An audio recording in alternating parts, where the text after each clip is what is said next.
Hello বন্ধুরা, welcome back to my channel. কেমন আছো তোমরা সবাই? আশা করি সবাই খুব ভালো আছো, আর আমিও কিন্তু খুব ভালো আছি। তো দেখো, এখানে আমি আমার শাড়ি বের করে রেখেছি, কারণ এগুলো পরে আমি এখন এক জায়গায় যাব। তো কোথায় যাচ্ছি সেটা তোমাদের সাথে বলছি না, ভিডিওটা তার জন্য দেখতে থাকো। তো একেবারে রেডি হয়ে তোমাদের সামনে আসছি। তো দেখো, আমি কিন্তু রেডি হয়ে গেছি, আর আমাকে কেমন লাগছে প্লিজ জানিও কিন্তু। আর এই দেখো, এখানে এই ফুলগুলো নিয়ে যাচ্ছি পুজো দেওয়ার জন্য, কারণ আমরা পুজো দিতে যাব। তো সেই জন্যই ফুলগুলো নিয়ে নিই। তো দেখতে থাকো ভিডিওটা। তো দেখো, এখন যাচ্ছে, আমরা পুজো দিতে যাব বলে ফল আর মিষ্টি আনতে। আগে ওইগুলো নিয়ে আসুক, তারপরে আমরা যাব। কত সুন্দর রাস্তা, রাস্তাটা পুরো ফাঁকা দেখো। রাস্তাটা একদম ফাঁকা, মানে গাড়ি ঘোড়া সেরকম চাপ নেই। আর সবথেকে ভালো লাগে রাস্তার দুপাশ থেকে যদি জমি জায়গা থাকে, মানে হ্যাঁ, চারিদিকে শুধু গাছপালা, চাষবাস, সব জমি জায়গা ভর্তি, সব সবজির জমি আছে। আর রাস্তাটা মানে অনেক, মানে একটু শুনশান মতন, অতটা ইয়ে না, ভিড়ভাড়টা নেই, ভিড়ভাড়টা নেই। এরকম রাস্তা কিন্তু খুব ভালো লাগে যেতে। তো দেখো গাইস, এটা কিন্তু একটা ভাইরাল জায়গা, আমরা কিন্তু এখানটাই চলে এসেছি। তো এই জায়গাটা কোন জায়গা বলো তো তোমরা, কে কে গেস্ট করে বলো। আমরা কোথায় উঠছি দেখো এবার। দেখো জাস্ট কত সুন্দর, হেভি লাগছে, হেভি। এটা কিন্তু একদম ভাইরাল জায়গা। ও দারুণ, একদম দারুণ, দেখো একদম অসাধারণ। এটার নাম হচ্ছে পপুলার মুড়িঘাটা ব্রিজ। কত সুন্দর, একদম ফাঁকা। আর বিকেল হলে একদম মানে ঘোরা যায়, কোনো অকেশনে মানে ঘুরতে আসার জন্য বেস্ট জায়গা এটা একটা। মানে নিচে দিয়ে ইচ্ছামতি নদী চলে গেছে, নিচ দিয়ে আবার ইছামতি নদী। কত সুন্দর। এখানে আবার শ্মশান আছে এই জায়গায়। এই যে ওই দিকটায় শ্মশান আছে, ওই যে শ্মশান আছে। এখন এই যে নদীতে চড়া পড়ে গেছে, চড়া, ওই জন্য জল কম, কিন্তু এটা পুরোটাই ইচ্ছামতি নদী। আর এই যে শ্মশান, দেখা শ্মশানটা দেখা, এই যে শ্মশান, এই যে এটা কিন্তু শ্মশান। এই শ্মশানে আমরা এসে চড়ানোর সময় মরার মতো ঘুরতে এসেছিলাম। এই শ্মশানটা জাস্ট অসাধারণ একটা ব্রিজ। বিকেলের টাইম হলে ব্রিজটা একদম ভিড় লেগে যায়। এই যে আমরা কিন্তু চলে এসেছি, দেখো।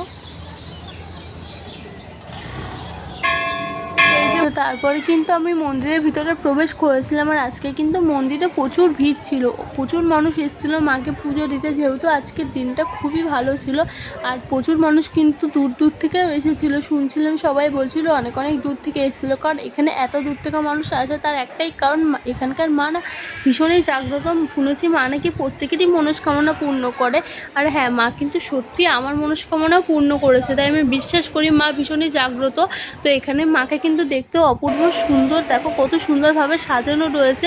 আর পার্সোনালি আমার কাছে একটা জিনিস খুবই ভালো লাগে, যেটা হচ্ছে মায়ের মূর্তির ওপরে রয়েছে রাধাকৃষ্ণর মূর্তি। এটা দেখতে কিন্তু খুবই একটা ভালো লাগে, একটা আলাদা রকমের ব্যাপার, যে উপরে রাধাকৃষ্ণ রয়েছে আর নিচে মার মূর্তি রয়েছে। তো এটা দেখে কিন্তু খুব ভালো লাগছিল। আর এখানকার পুজো দেওয়ার সিস্টেমটাও কিন্তু খুব ভালো, কারণ প্রচুর মানুষ তো এক টাইমে আসতে পারে না, আর মন্দিরে প্রচুর ভিড়ও হয়ে যাবে। সেই জন্য কিন্তু কিছু কিছু মানুষ নিয়ে একবার পুজো দেওয়া হয়, পরের বার আবার পুজো দেওয়া হয়, মানে 3-4 বার করে পুজো হয়। আর এখানকার প্রত্যেকটা মানুষের কিন্তু ব্যবহারও খুব ভালো ছিল। তো তারপরে কিন্তু আমরা পুজোয় বসে পড়েছিলাম, আর আমাদের পুজো দেওয়া হয়ে গেলে কিন্তু আমরা মন্দিরটা একটু পুরোটা ঘুরে দেখছিলাম। মন্দিরটা কিন্তু খুবই সুন্দর ছিল। তো তারপরে কিন্তু আমরা বাইরের দিকে এসে দেখছিলাম সবাই ধূপ দেখাচ্ছিল। তো তারপরেই কিন্তু আমরা যাচ্ছিলাম, এই মন্দিরটার পাশে আরেকটা মন্দির রয়েছে সেই মন্দিরটাই, আর এই মন্দিরটাও কিন্তু খুবই জাগ্রত। তো এটা কিন্তু ছিল মহাদেবের মন্দির মেন। আর এখানটায় কিন্তু শুধু মহাদেব না, তোমার এর পাশাপাশি রয়েছে জগন্নাথ, রাধা গোবিন্দ। তো এই মন্দিরটা কিন্তু বেশ কয়েক বছর আগেই করা হয়েছে। তো দেখো, এখানটায় কিন্তু রথ উৎসবও পালন করা হয়। তো মন্দিরে কিন্তু আমি ফার্স্টে ঘন্টা বাজিয়েই তারপরে উঠলাম। আর মন্দিরের সামনে কিন্তু মহাদেবের এই মূর্তিটা করা রয়েছে, যেখানে কিন্তু আমি একটু নমস্কার করে নিলাম। তারপরে মন্দিরটা পুরোটা ঘুরছিলাম, দেখো কত মানুষই রয়েছে এখানটায়। আর এই মন্দিরটা দেখো কতটা সুন্দর এই পাশগুলো লাগছে দেখতে, কারণ এই মন্দিরের পাশে কিন্তু রয়েছে ইছামতি নদী। তো এখান থেকে কতটা সুন্দর লাগছিল দেখতে। আর এখানটায় কিন্তু খুব সুন্দর হাওয়া দিচ্ছিল।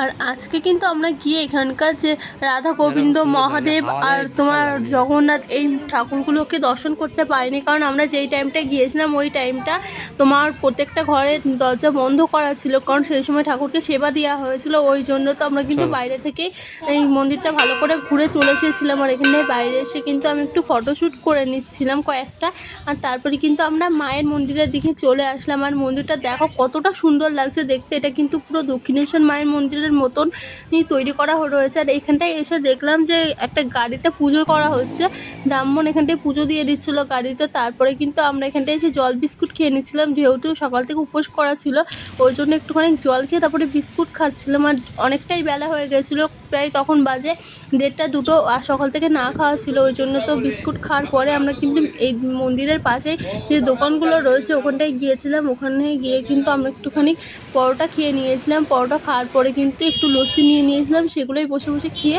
তারপরে কিন্তু আবার মন্দিরের এখানে চলে এসেছিলাম। আর তোমাদের মনে হচ্ছে না যে এত সুন্দর একটা মন্দির দক্ষিণেশ্বর মন্দিরের মতন, এই মন্দিরটা ঠিক কোথায়? এইটা কিন্তু রয়েছে বনগাঁ যে গাড়াপোতা, তো গাড়াপোতার মন্দির, এটা গাড়াপোতার মা কালীর মন্দির। এটা কিন্তু একদম পপুলার জায়গা, দেখো কত সুন্দর দৃশ্য। এখন পুরো ফাঁকা, দুপুরবেলা অন টাইমে এরকম সময় লোকজন থাকে, বিকালবেলা প্রচুর ভিড় হয় এই ব্রিজ। এখন কিন্তু পুরো ফাঁকা, কারণ দুর্গাপুজো সরস্বতী পুজো এই সময় প্রচুর ভিড় হয়। এখন এই দুপুরবেলা লোকজন বেরোয়, আর এই গরমের মধ্যে ওই যে ওই জায়গাটা পছন্দ হয়েছে, ওই জায়গাটা শ্মশান, ওই জায়গাটা ওই যে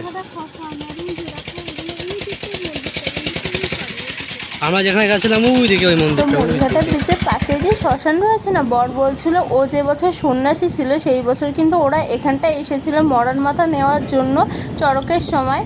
আর আমরা কিন্তু মুড়িঘাটা ব্রিজে কিছুক্ষণ দাঁড়ানোর পরে বাড়ির দিকে চলে এসেছিলাম। তো তোমাদের কাছে কেমন লাগলো এই ভিডিওটা? ভালো লাগলে লাইক কমেন্ট শেয়ার করে কিন্তু চ্যানেলটা সাবস্ক্রাইব করে পাশে থেকো। টাটা।